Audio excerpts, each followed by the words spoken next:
ఏడుగాన first తనుజక్కని కలవంలోనే first చాలా చాలా happy అనిపించింది. ఫస్ట్ తను బాధపడింది, ఎందుకంటే ఇంకా మంచిగా మాట్లాడాలి, మంచిగా ఉండాలి, టైం స్పెండ్ చేయాలని చెప్పి చాలా ట్రై చేసింది. కానీ కొన్ని కొన్ని సిచ్యువేషన్స్ వల్ల ఆమెకు పాపం టైం సెట్ అవ్వలేదు. మేము అందరం చాలా అప్సెట్ అయిపోయాం.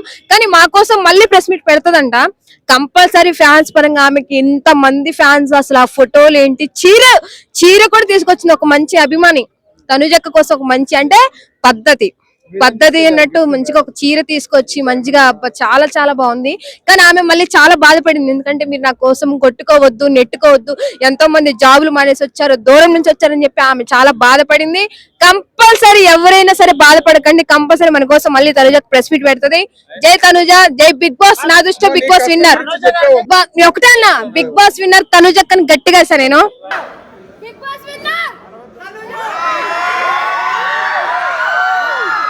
తాను నవ్వింది, అది హ్యాపీ. ఒక విషయం చెప్పాలంటే ఇప్పటికి కూడా తనుజక్క విన్నరే, 100% తనుజక్క విన్నర్ బిగ్ బాస్. మళ్ళీ అట్లా వస్తుంది అన్న, ఇంకా ఎట్లా వస్తుంది అన్న, మళ్ళీ వేరే వాళ్ళకి ఛాన్స్ ఇస్తారు కదా. అలా అవకాశం ఇస్తే మళ్ళీ ప్రశాంత్ వీళ్ళందరూ దోలుకొని రావాలా, యాడ్ తీసుకొస్తారన్న. అంత అంత టైం లేదన్న. పాపం 15 నిమిషాల కన్నా ఎక్కువ మాట్లాడలేదు. చాలా పాపం ఇబ్బంది పడింది, కష్టపడింది, పాపం బాధపడింది.